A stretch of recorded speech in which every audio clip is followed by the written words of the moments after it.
This is Akashvani. The news read by Anuja Kumar.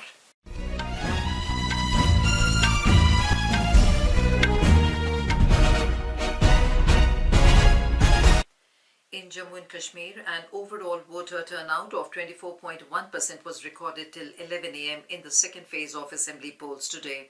Our correspondent reports that long queues of enthusiastic voters were seen waiting for their turn to exercise their right to vote. Voting began at 7 a.m. across all 3,502 polling stations in 26 assembly segments of 6 districts in the Union Territory amid tight security arrangements. About 25.78 lakh voters will decide the fate of 239 candidates in this phase. The Election Commission has made elaborate arrangements to ensure free, fair and smooth polling. Assembly elections are being conducted in 3 phases in the Union Territory. Over 61% polling was recorded in the first phase of assembly elections on September the 18th, while the third phase of elections covering the remaining 40 assembly segments will be held on 1st of October. The counting of votes will take place on 8th October. As the voting for the second phase of assembly elections in Jammu and Kashmir begins, the Prime Minister has appealed the voters to cast their votes and play their important role in strengthening democracy. In a social media post, the Prime Minister also extended his congratulations to the young voters who are voting for the first time.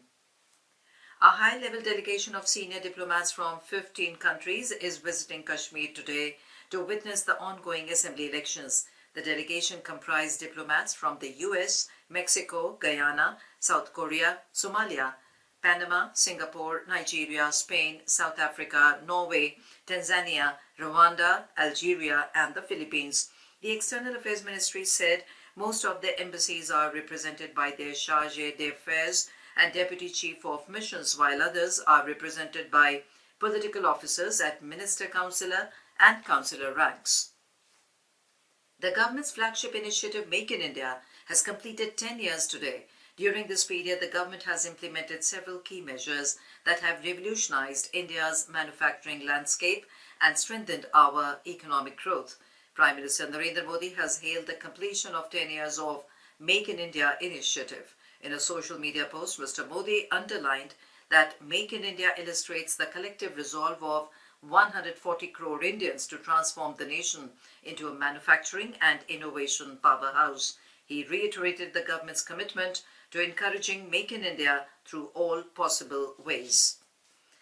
Minority Affairs Minister Kiran Rijiju has expressed hope that the Joint Committee of Parliament constituted to review the Waqf Amendment Bill is likely to submit its report by the first week of the upcoming winter session of Parliament. He said more than 1 crore representations have been received so far by the committee.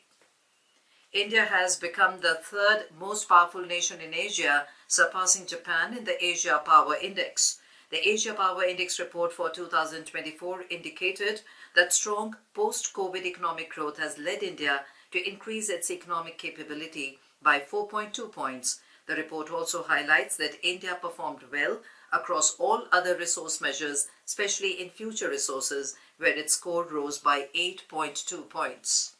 Meanwhile, global brokerage company Goldman Sachs has said that India is poised to be among the fastest growing economies till 2030. According to the New York-based global brokerage company, India's earnings have started to stabilize over the past few years, with mid-teen profit growth momentum that might sustain until 2030 due to strong GDP growth and positive investor sentiment.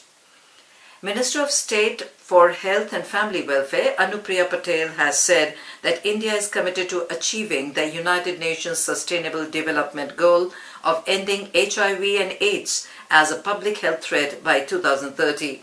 While addressing a high-level side event on revitalized multilateralism, recommitting to ending tuberculosis together at the 79th session of the United Nations General Assembly, she highlighted the country's role as the world's largest supplier of antiretroviral drugs, supplying over 70% of global medicines in the category.